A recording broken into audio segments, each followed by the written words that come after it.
اللہ کے ہاں اللہ ان کو ہدایت دے کہ پھر وہ ان آیتوں کا انکار نہیں ہو رہا ان لوگوں سے، جیسے مرزئی لوگوں نے حضرت عیسیٰ علیہ السلام کی آیتوں کا انکار کر دیا۔ وہ نہیں مانتے، وہ یہی کہتے ہیں کہ عیسیٰ علیہ السلام صلیب پہ چڑھائے گئے۔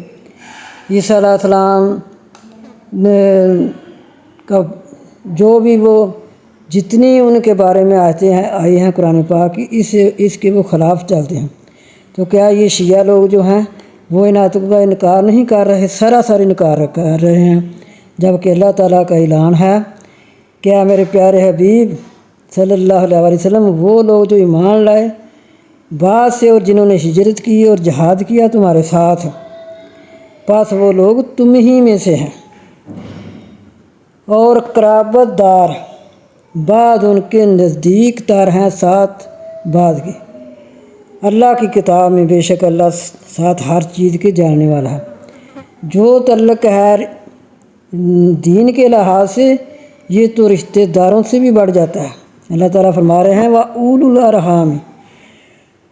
رشتے ناطے والے، رشتے ناطے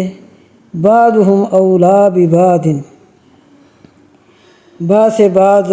زیادہ نزدیک تر ہیں۔ اللہ کی کتاب میں ایمان والے اللہ کے نزدیک، جو ایمان والوں کی آپس میں محبت ہے، جو آپس میں پیار ہے، جو آپس میں وہ مخلص ہیں، وہ تو رشتہ داروں سے بھی بڑھ جاتے ہیں۔ تو وہ اللہ کے پیارے محبوب کے بھی اسی طرح ہی اللہ نے فرمایا کہ وہ نزدیک تر ہیں، بے شک اللہ ساتھ ہر چیز کے جاننے والا ہے۔ تو جو ان آیتوں کا انکار کرتے ہیں نا، وہی صحابہ کے خلاف بولتے ہیں۔ وہ اپنے گریبان میں جھانکیں، دیکھیں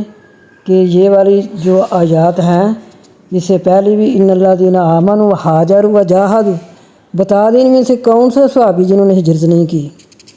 چار خلفاؤں میں سے، اور جنہوں نے آپ صلی اللہ علیہ وسلم کے ساتھ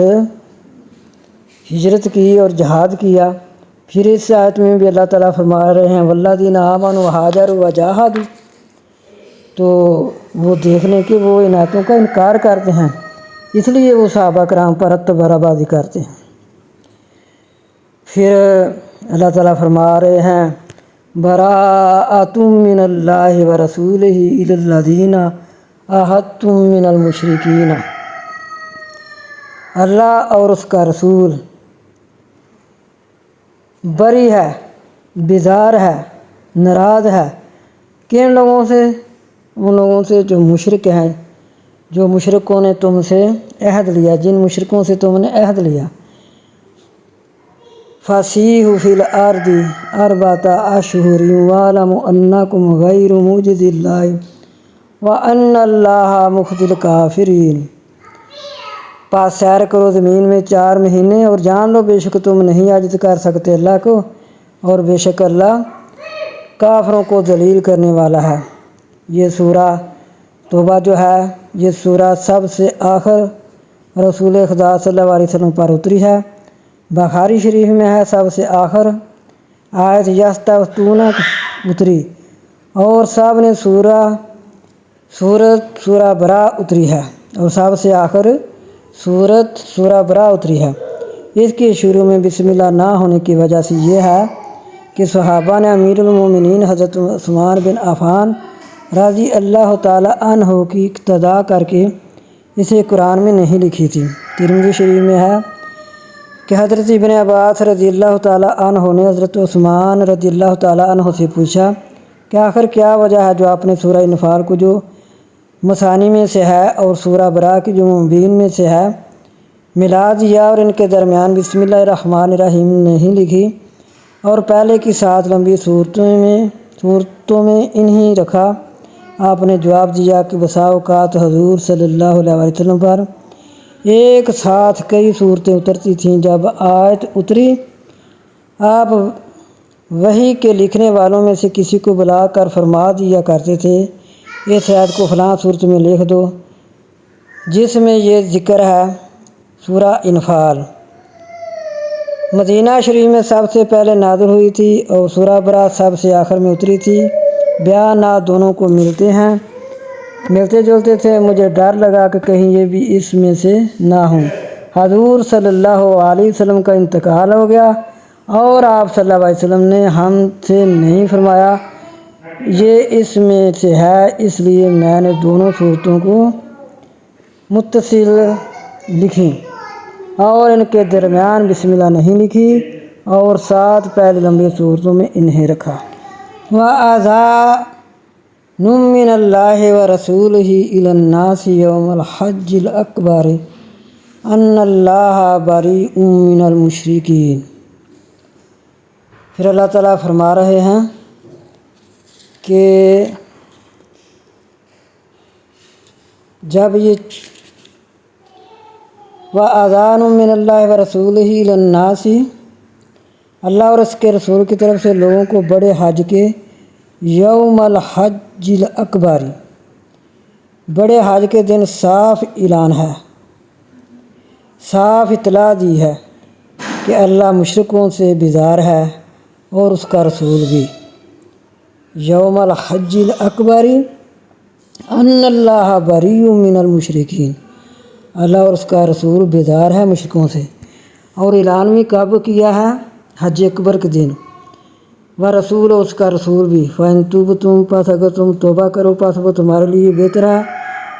وَإِن تَوَلَّيْتُمْ، اور اگر تم پھر جو پس جان لو بے شک تم نہیں عاجز کر سکتے اللہ کو، اور خوشخبری دو ان لوگوں کو جو کفر کرتے ہیں عذاب دردناک کی، ان کافروں کو یہ اطلاع دے دو کہ ان کے لیے عذاب دردناک ہے۔ اللہ تعالیٰ اور اس کے رسول کی طرف سے عام اعلان ہے اور ہے بھی بڑے حج کے دن کی، یعنی عید قربان کو، جو حج کے تمام دنوں سے بڑا اور افضل دن ہے کہ اللہ اور اس کا رسول مشرکوں سے بری لازمہ، بیزار اور الگ ہے۔ اگر اب بھی تم گمراہی اور شرک و برائی چھوڑ دو تو یہ تمہارے حق میں بہتر ہے، توبہ کر لو، نیک بن جاؤ، اسلام قبول کر لو، شرک و کفر چھوڑ دو، اور اگر تم نے نہ مانا اپنی دلالت پر قائم رہے تو تم اب خدا کے قبضے سے باہر ہو، اب تم نہ قبضے سے باہر ہو نہ آئندہ کسی وقت خدا کو دبا سکتے ہو، نہ کسی وقت خدا کو دبا سکتے ہو۔ تو دیکھیں کہ اللہ تعالیٰ کا کیسا اعلان ہے مشرکین کے بارے میں۔ تو اعلان کروایا بھی، یہ حضرت بخاری شریف میں ہے کہ حضرت ابو ہریرہ رضی اللہ تعالیٰ عنہ فرماتے ہیں کہ مجھے حضرت ابوبکر صدیق رضی اللہ تعالیٰ عنہ نے قربانی والے دن لوگوں میں جو اعلان کے لیے بھیجے گئے تھے بھیجا، ہم نے منادی کر دی کہ اس سال کے بعد کوئی مشرک حج کرنے نہ آئے اور بیت اللہ شریف کا طواف کوئی شخص ننگا ہو کر نہ کرے۔ پھر حضور صلی اللہ علیہ وسلم نے حضرت علی کو بھیجا کہ سورہ برا کا اعلان کر دیں، پس آپ نے بھی منا میں ہمارے ساتھ عید کے دن انہی احکام کی منادی کی۔ حج اکبر کا دن بقرعید کا دن ہے، کیونکہ لوگ حج اصغر بولا کرتے تھے۔ حضرت ابوبکر صدیق رضی اللہ تعالیٰ عنہ کے اس اعلان کے بعد حجۃ الوداع میں ایک بھی مشرک حج کو نہیں آیا تھا۔ حنین کے زمانے میں رسول خدا صلی اللہ علیہ وسلم نے عمرے کا احرام باندھا تھا، پھر اس سال حضرت صدیق اکبر کو امیر حج بنا کر بھیجا اور آپ نے حضرت ابو ہریرہ رضی اللہ تعالیٰ عنہ کو منادی کے لیے روانہ فرمایا۔ پھر حضور صلی اللہ علیہ وسلم نے حضرت علی کو بھیجا کہ برات کا اعلان کر دیں، لوگوں سے جا کر کہہ دیں کہ اللہ اور اس کا رسول مشرکین سے بری لازمہ ہے۔ اعلان کر دیں امیر حج حضرت علی رضی اللہ تعالیٰ عنہ کے آنے کے بعد بھی حضرت صدیق اکبر رضی اللہ تعالیٰ عنہ ہی رہے، لیکن اس روایت میں یہ دیکھنا چاہیے کہ اعلان ہوا ہے حج اکبر کے دن، تاکہ جہاں سے بھی مسلمان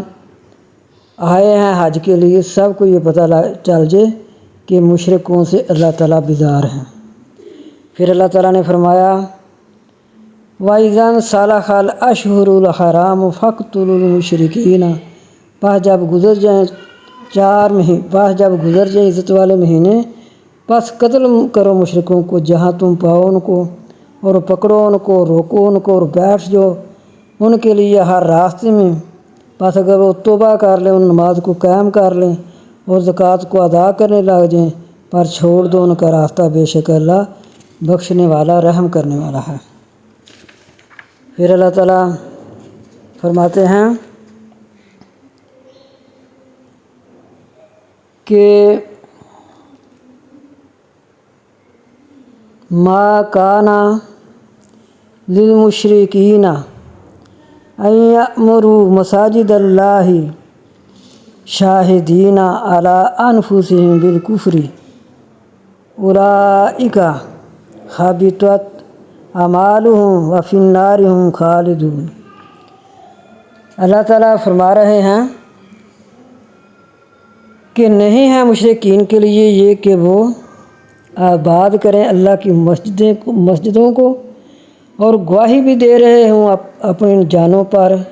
اپنے نفسوں پر کفر کا۔ جب مشرک شرک کرتا ہے وہ مسلمان نہیں رہتا، وہ مومن نہیں رہتا۔ جب غیر اللہ کے سامنے سجدہ کرے، جب کسی کو اللہ کے سوا حاجت روا مانے یا کسی کو اللہ کے سوا مشکل کشا مانے، جب وہ ایسا کرے گا تو وہ اس وقت اللہ تعالیٰ فرما رہے ہیں کہ پھر ان کا کوئی حق ہی نہیں ہے کہ مشرکین جو ہیں یہ اللہ کی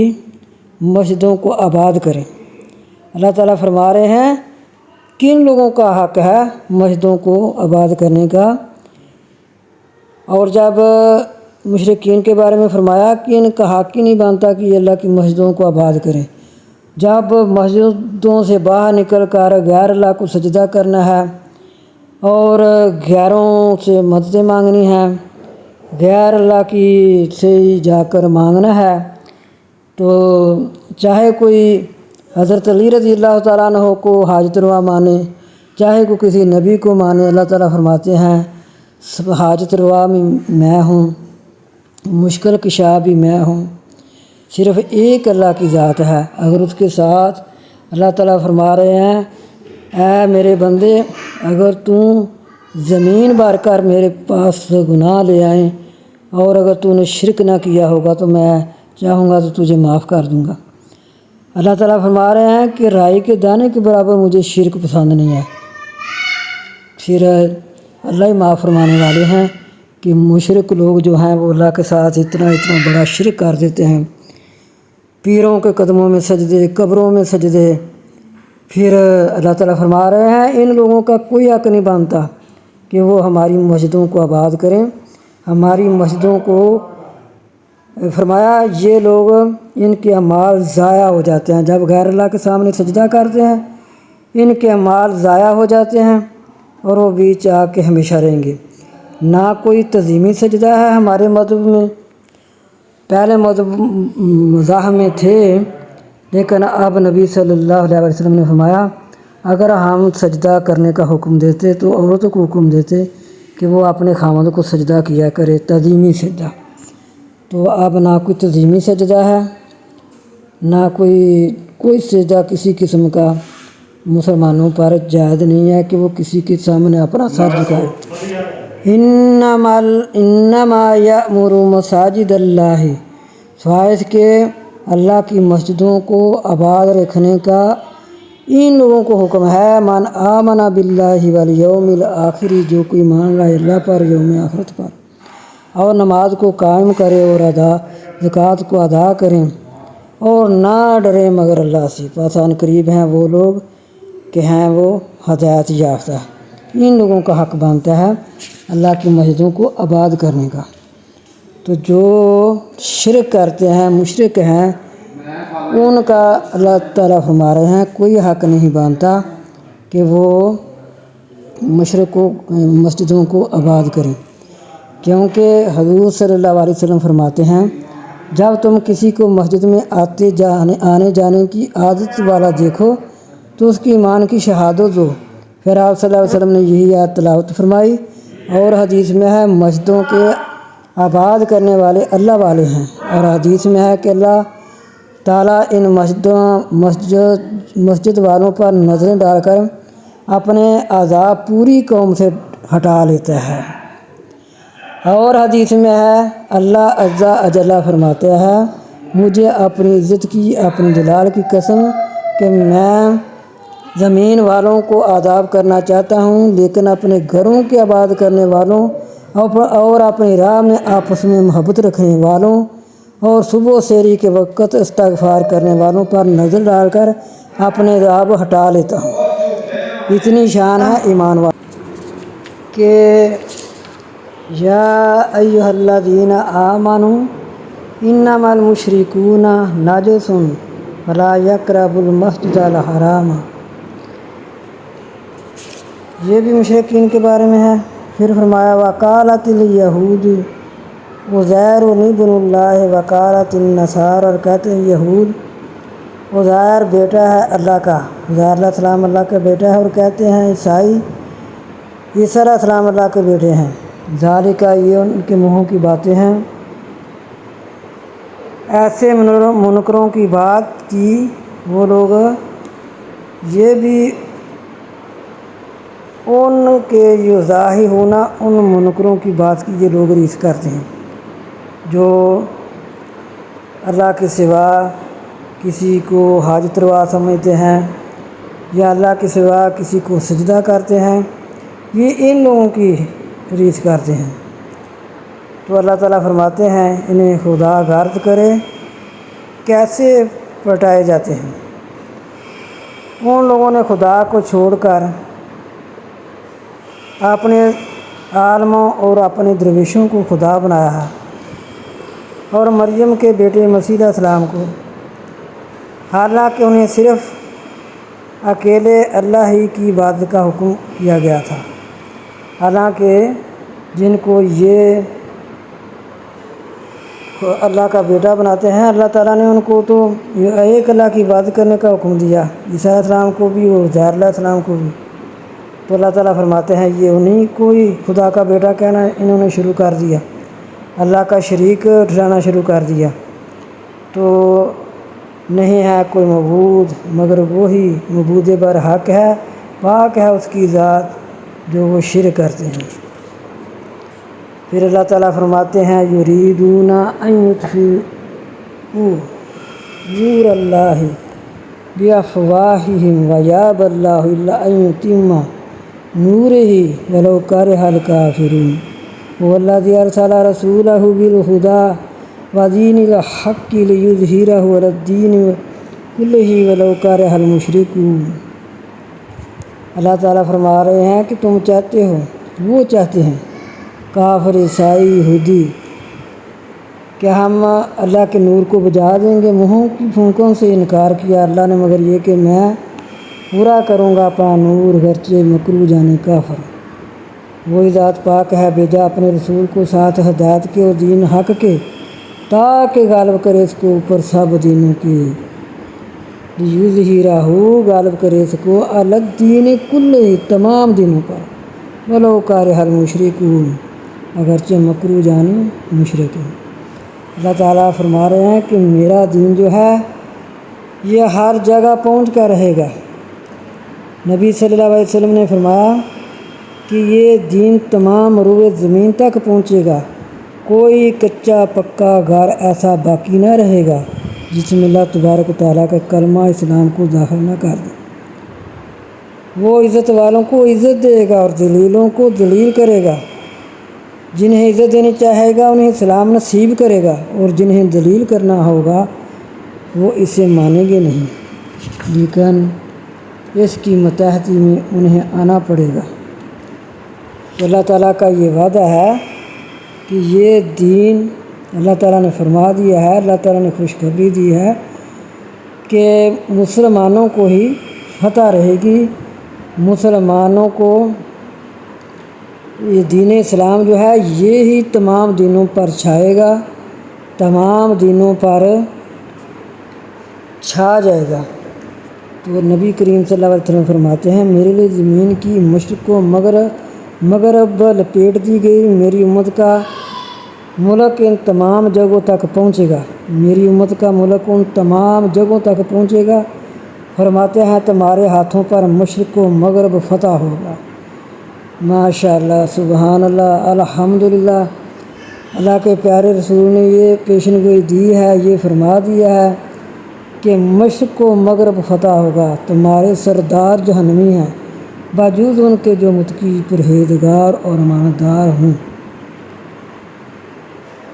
تو امانتدار ہوں، فرماتے ہیں یہ دین تمام اس جگہ پر پہنچے گا جہاں پر دین رات پہنچے، کوئی کچا پکا گھر ایسا باقی نہ رہے گا جہاں اللہ عز و جل اسلام کو نہ پہنچائے۔ عزیزوں کو عزیز کرے گا اور ذلیلوں کو ذلیل کرے گا۔ اسلام کو عزت دینے والوں کو عزت ملے گی اور کفر کو ذلت نصیب ہوگی۔ یہ ہے کہ انشاءاللہ دین اسلام ہی غالب آئے گا۔ پھر اللہ تعالیٰ فرماتے ہیں کہ بے شک انا عدت الشہور عند اللہ اثنا، بے شک گنتی ہیں مہینوں کے اللہ کے نزدیک 12 مہینے، جس دن سے اللہ نے پیدا کیا زمین اور آسمان کو، اس میں سے 4 مہینے عزت والے ہیں، یہ دین قائم رہنے والا ہے، پس نہ تم ظلم کرو بیچ ان کے۔ اللہ تعالیٰ فرماتے ہیں جس دن سے میں زمین و آسمان کو بنایا اسی دن سے میں نے اس میں 4 مہینے عزت والے بنائے ہیں، ان میں کوئی جنگ و جدال نہ کرو۔ ہاں اگر کوئی تم سے لڑے، پہلے کوئی تم پر وار کرے تو پھر ان سے تم کر سکتے ہو، تو جان لو بے شک اللہ متقیوں کے ساتھ ہے۔ پھر اللہ نے فرمایا پھر پہلے تم نے نہیں ان سے کچھ کہنا، اگر وہ تو ان سے جنگ کریں جیسے وہ سارے کے سارے جنگ کرتے ہیں، کافر یا کہ مشرک، تم بھی سب مل کر ان سے جنگ کرو۔ الا تنصروہ فقد نصرہ اللہ اذ اخرجہ الذین کفروا ثانی اثنین، اگر تم اس کی مدد نہ کرو، الا تنصروہ فقد نصرہ اللہ، پس تحقیق اللہ نے اس کی مدد کی جب وہ نکلا ان لوگوں سے جو کفر کرتے تھے۔ جب نبی صلی اللہ علیہ وسلم نکلے نا ان لوگوں سے جو کافر تھے، 2 میں سے 2، حضرت صدیق اکبر اور آپ صلی اللہ علیہ وسلم، جب دونوں گئے بیچ غار کے تو صدیق اکبر نے دیکھا کہ وہ آ رہے ہیں کافر تلاش کرتے کرتے، ادھر آ پہنچے ہیں، تو دیکھ کر صدیق اکبر نے فرمایا، عرض کی اللہ کے پیارے رسول وہ تو نزدیک آ گئے ہیں، تو آپ صلی اللہ علیہ وسلم نے فرمایا اذ یقول لصاحبہ، جب کہا واسطے اپنے ساتھی کے لا تحزن، نہ غم کھا، ان اللہ معنا، بے شک اللہ ہمارے ساتھ ہے، پس اتارا اللہ نے سکون اوپر ان دونوں کی، علیہ اس کی، اور مدد دی اس کو ساتھ اپنے لشکر کے، جو نہیں اس کو دیکھ رہے تھے، وہ لشکر تھا مکڑی کا، جب کہ مکڑی نے آ کر جالا تان لیا اور کر دیا کلمہ ان لوگوں کا جو کفر کرتے تھے نیچے۔ سارے مکہ والے تلاش میں تھے، نبی صلی اللہ علیہ وسلم کی تلاش میں، تو اللہ تعالیٰ نے فرمایا دیکھا میرا اتنا سا لشکر، مکڑی نے جالا تان کر ان کا کیسے مقابلہ کیا، وہ اس کو دیکھ نہیں چاہتے تھے، اور اللہ نے کر دیا کلمہ ان لوگوں کا جو کافر تھے نیچے، اور اللہ کا کلمہ ہے ہی بلند ہونے والا، ہمیشہ اللہ کا ہی کلمہ بلند رہے گا، ہمیشہ اسلام کا ہی بول بالا رہے گا۔ وہ ایک یہ بھی لکھتے ہیں نا کہ اسلام زمانے میں مٹنے کو نہیں آیا، انشاءاللہ مٹتے مٹاتے بھی خود مٹ جائیں گے، اسلام تو اتنا ہی ابھرے گا جتنا کہ دعا دیں گے۔ تو اللہ تعالیٰ فرماتے ہیں پھر ہم نے ان کی مدد کی کہ میرے پیارے محبوب مکہ چھوڑ کر صدیق اکبر کو ساتھ لے کر جب وہ غار میں تنہا چھپ گئے دونوں، تو ان لوگوں سے نکل کر وہاں غار پر کس نے مدد کی؟ اللہ تعالیٰ فرما رہے ہیں میں نے مدد کی، لیکن نبی صلی اللہ علیہ وسلم کے الفاظ مبارک ہیں کہ ان اللہ معنا، بے شک اللہ ہم دونوں کے ساتھ ہیں، صدیق اکبر کے ساتھ اور نبی صلی اللہ علیہ وسلم کے ساتھ۔ آپ صلی اللہ علیہ وسلم نے یہ فرما دیا۔ پھر اللہ تعالیٰ فرماتے ہیں کہ ان تصیبک حسنۃ تسؤہم، اگر پہنچے تجھ کو کوئی اچھائی ان کو بری لگتی ہے، اور اگر پہنچے آپ صلی اللہ علیہ وسلم کو کوئی مصیبت کہتے ہیں تحقیق لیا ہم نے پہلے ہی ہمیں پتہ تھا، اور وہ پھرتے ہیں اور وہ خوش ہوتے ہیں، بہت خوش ہوتے ہیں جب کوئی آپ صلی اللہ علیہ وسلم کو برائی پہنچتی ہے تو اس سے خوش ہوتے ہیں۔ جب آپ صلی اللہ علیہ وسلم کا کوئی نقصان، چچا شہید ہو گئے، آپ صلی اللہ علیہ وسلم کے دندان مبارک شہید ہو گئے، صحابہ کرام شہید ہو گئے، جب آپ صلی اللہ علیہ وسلم کو کوئی ایسی مصیبت پہنچتی تو وہ خوش ہوتے، اور جب آپ صلی اللہ علیہ وسلم کو کوئی اچھائی پہنچتی تو وہ ان کو وہ ناراضگی کا اظہار کرتے کہ وہ یہ کہتے کہ مسلمانوں کو تو کوئی بس یہ ہو کہ کوئی نہ کوئی مصیبت پہنچتی رہے۔ تو اللہ تعالیٰ فرماتے ہیں یہ تو میرا المنافقون والمنافقات بعضهم من بعض، منافق مرد اور منافق عورتیں بعض ان کے بعد یأمرون بالمنکر، حکم کرتے ہیں برے کاموں کا اور روکتے ہیں اچھے کاموں سے، بعضهم من بعض یأمرون بالمنکر وینہون عن المعروف ویقبضون ایدیہم نسوا اللہ فنسیہم ان المنافقین هم الفاسقون۔ منافق مرد اور منافق عورتیں بعض ان کے بعض حکم کرتے ہیں برے کاموں کا اور روکتے ہیں اچھے کاموں سے، اور اپنی مٹھی بند رکھتے ہیں، بھول گئے ہیں اللہ کو، بس اللہ نے بھی ان کو بلا دیا، بے شک منافق ہیں ہی فاسق۔ اللہ کا وعدہ ہے منافق مردوں سے اور منافق عورتوں سے اور کافروں سے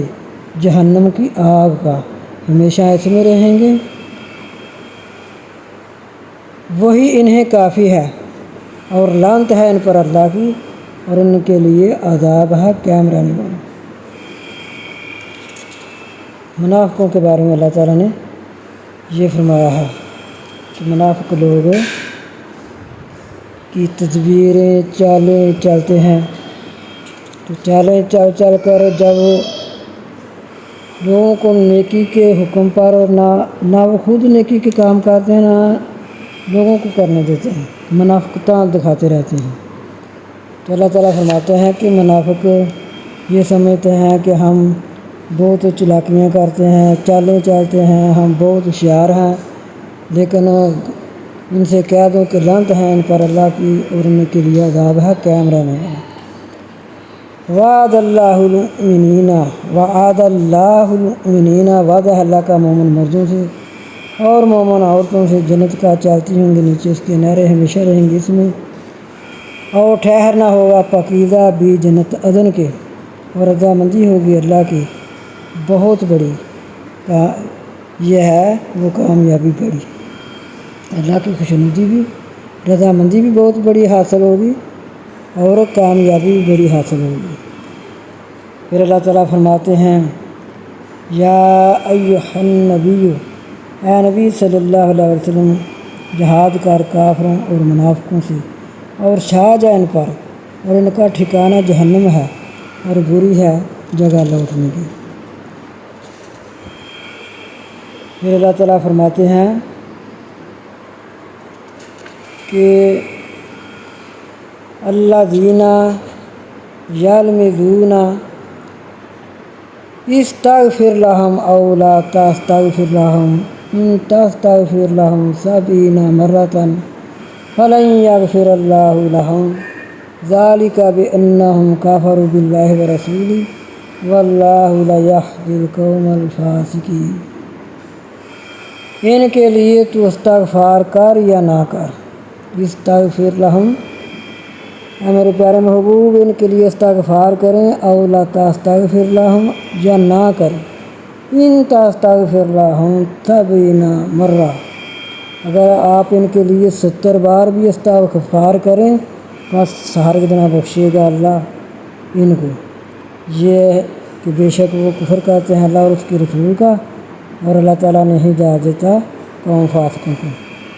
پھر اللہ تعالیٰ فرماتا ہے کہ منافق اس قابل نہیں کہ تو اے نبی صلی اللہ علیہ وسلم ان کے لیے خدا سے بخشش طلب کرے، ایک بار نہیں اگر تو 70 مرتبہ بھی بخشش ان کے لیے چاہیں تو خدا انہیں نہیں بخشے گا۔ جو 70 کا ذکر ہے اس سے مراد صرف زیادتی ہے، وہ 70 سے کم ہو یا بہت زیادہ ہو۔ بعد نے کہا ہے کہ مراد اس سے 70 کا ہی عدد ہے، چنانچہ حضور صلی اللہ علیہ وسلم نے فرمایا کہ میں تو ان کے لیے 70 بار سے بھی زیادہ استغفار کروں گا کہ خدا انہیں بخش دے، اور خدا تعالیٰ نے اور یہ عہد فرما دیا کہ ان کے لیے 13 استغفار کرنا نہ کرنے کے برابر ہے، کیونکہ عبداللہ بن ابی منافق کا بیٹا حاضر حضور ہو کر عرض کرتا ہے کہ میرا باپ نزع کی حالت میں ہے، میری چاہت ہے کہ آپ اس کے پاس تشریف لے چلیں، اس کے جنازے کی نماز پڑھائیں۔ آپ صلی اللہ علیہ وسلم نے پوچھا تیرا نام کیا ہے؟ اس نے کہا حباب۔ آپ صلی اللہ علیہ وسلم نے فرمایا تیرا نام عبداللہ ہے، حباب تو شیطان کا نام ہے۔ اب آپ صلی اللہ علیہ وسلم کے ساتھ ہو لیے، ان کے باپ کو اپنا کرتا اپنے پسینے والا پہنایا، اس کے جنازے کی نماز پڑھائی۔ آپ صلی اللہ علیہ وسلم سے کہا بھی گیا کہ آپ صلی اللہ علیہ وسلم اس کے جنازے پر نماز پڑھ رہے ہیں۔ آپ صلی اللہ علیہ وسلم نے فرمایا کہ اللہ تعالیٰ نے 70 مرتبہ کے استغفار سے بھی نہ بخشنے کو فرمایا، تو میں 70 بار پھر 70 بار استغفار کروں گا۔ یہ عبداللہ بن ابی جو ہے نبی صلی اللہ علیہ وسلم سے بہت دھوکے بازیاں کرتا تھا۔ جب فوت ہوا، نزع کا وقت قریب آیا تو اس کے بیٹے نے آ کر نبی صلی اللہ علیہ وسلم سے گزارش کی، تو نبی صلی اللہ علیہ وسلم پھر گئے، آپ صلی اللہ علیہ وسلم نے اس کے لیے دعا مانگی، تو اللہ تعالیٰ نے فرما دیا کہ اے میرے محبوب ایسا نہیں ہے، یہ جو منافق ہے نے آپ کے ساتھ بہت دکھے آپ کو دیتا رہا، تو اب ولا تصلی علی احد منہم مات ابدا، اور نہ تو نماز پڑھ اوپر ان کے کسی ایک کی۔ جب بھی کوئی ایسا منافق کہ ان کی عبداللہ بن ابی کے جنازے پر نبی صلی اللہ علیہ وسلم جب گئے نا تب یہ حکم ملا کہ ولا تقم علی قبری، اور نہ کھڑا ہو اس کی قبر پر، بے شک وہ کفر کرتے ہیں اللہ کا اور اس کے رسول کا، اور وہ مارجن وہ فاسق ہیں۔ منافق ہیں وہ دل سے نہیں مانتے، زبان سے تو کلمہ پڑھتے ہیں۔ تو یہ عبداللہ بن ابی بن سلول نے بہت سارے نبی صلی اللہ علیہ وسلم کے دکھ دیے، آپ صلی اللہ علیہ وسلم کے ساتھ بہت چالیں چلیں۔ ان کے بارے میں اللہ نے فرمایا کہ چاہے آپ اس کے لیے 70 بار بھی استغفار کریں تو اللہ تعالیٰ اسے نہیں بخشے گا۔ پھر فرمایا لیکن الرسول والذین آمنوا معہ، لیکن رسول اور وہ لوگ جو ایمان لائیں اس کے ساتھ جہاد کریں اپنے مالوں اور اپنی جانوں سے، جہاد کرتے ہیں اپنے مالوں اور جانوں سے، اور وہ لوگ ان کے لیے بلائیاں ہی بلائیاں خوشخبریاں ہیں، اور وہ لوگ کامیاب ہیں۔ تیار کر رکھا اللہ نے ان کے لیے جنت کو، چلتی ہیں نیچے اس کی نہریں، ہمیشہ رہیں گے اس میں، یہ بڑی کامیابی ہے۔ اللہ تعالیٰ فرماتے ہیں یہ ہے مومن، کہ ایسے مومن کے نبی صلی اللہ علیہ وسلم کے ساتھ ایمان لائے ہیں، پھر اپنے مالوں سے اپنی جانوں سے جہاد بھی کرتے ہیں، تو اللہ تعالیٰ نے بھی ایسے لوگوں کے لیے جنت کو تیار رکھا ہے۔ تو پھر فرمایا نہیں ہے اوپر کمزوروں کے، ولا علی المرضى، اور نہ اوپر بیماروں کے، اور نہ اوپر ان لوگوں کے جو نہیں پاتے جو خرچ کریں کوئی حرج، یعنی چڑھنے کا کوئی خرچہ بھی نہیں ہے ان کے پاس سفر کرنے کا، جبکہ خیر خواہی کرتے رہیں، نہ اوپر احسان کرنے والوں کے من سبیل کوئی راستہ، اور اللہ بخشنے والا حوصلے والا ہے۔ اللہ تعالیٰ فرما رہے ہیں کہ کمزوروں پر، نہ کمزوروں پر، اور نہ بیماروں پر، اور نہ اوپر ان کی جو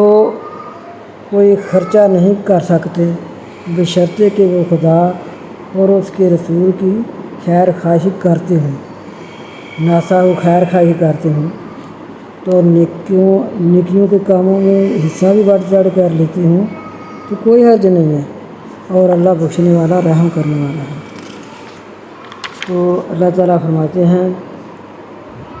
کہ پھر وَطَبَعَ اللَّهُ عَلَىٰ قُلُوبِهِمْ فَهُمْ لَا يَعْلَمُونَ وَلَا عَلَى الَّذِينَ إِذَا مَا آتَوْكَ لِتَحْمِلَهُمْ قُلْتَ لَا أَجِدُ مَا أَحْمِلُكُمْ، ہاں ان پر بھی کوئی حرج نہیں جو تیرے پاس آتے ہیں کہ تو انہیں سواری مہیا کر دیں، تو تو جواب دیتا ہے تمہاری سواری کے لیے کچھ بھی نہیں پاتا، تو وہ رنج و غم سے اپنی آنکھوں سے آنسو بہاتے ہوئے لوٹ جاتے ہیں۔ کوئی ایسے بھی صحابی تھے ماشاءاللہ، نبی صلی اللہ علیہ وسلم کے پاس آتے ہیں تو آپ فرماتے ہیں، وہ جہاد کرنے کے لیے آتے ہیں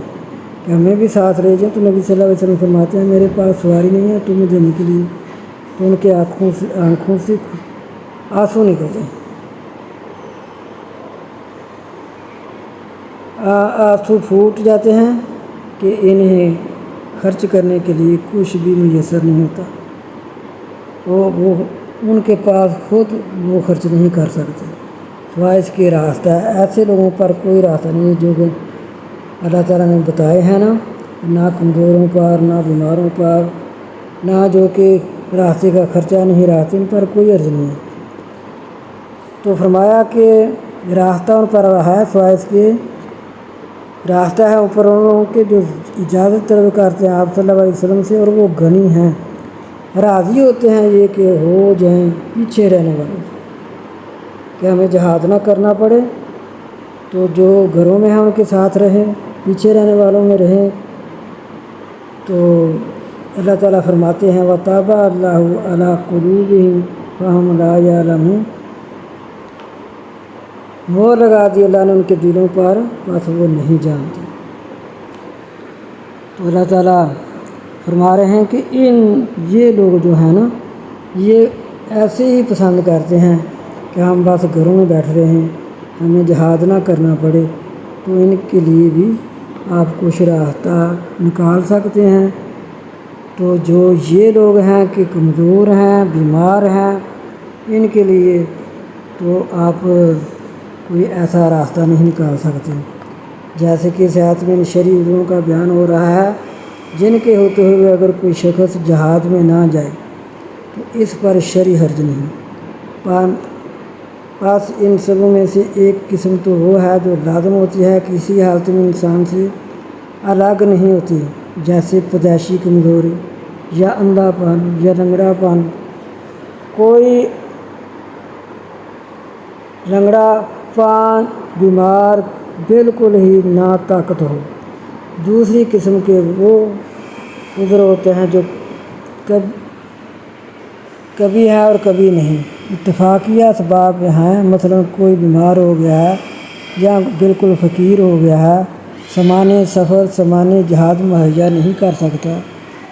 بس یہ لوگ شرکت جہاد نہ کر سکیں تو ان پر شرعاً کوئی مواخذہ گناہ یا عار نہیں،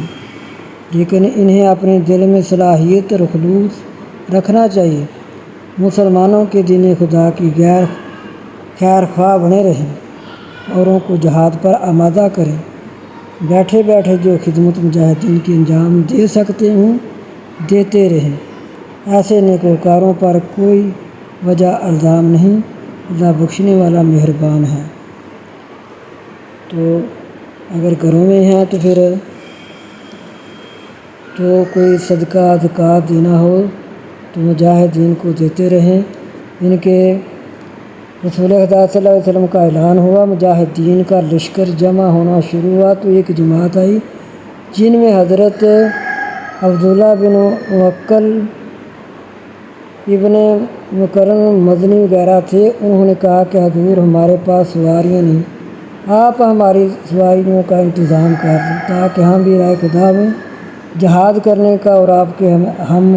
رکابی کا شرف حاصل کریں۔ آپ صلی اللہ علیہ وسلم نے جواب دیا کہ واللہ میرے پاس تو ایک بھی سواری نہیں۔ یہ نا امید ہو کر روتے ہوئے غم زدہ اور رنجیدہ ہو کر لوٹے۔ ان پر اس سے زیادہ بھاری بوجھ کوئی نہ تھا کہ یہ اس وقت ہم رکابی کی اور جہاد کی سعادت سے محروم رہ گئے، اور عورتوں کی طرح انہیں یہ مدت گھروں میں گزارنی پڑی۔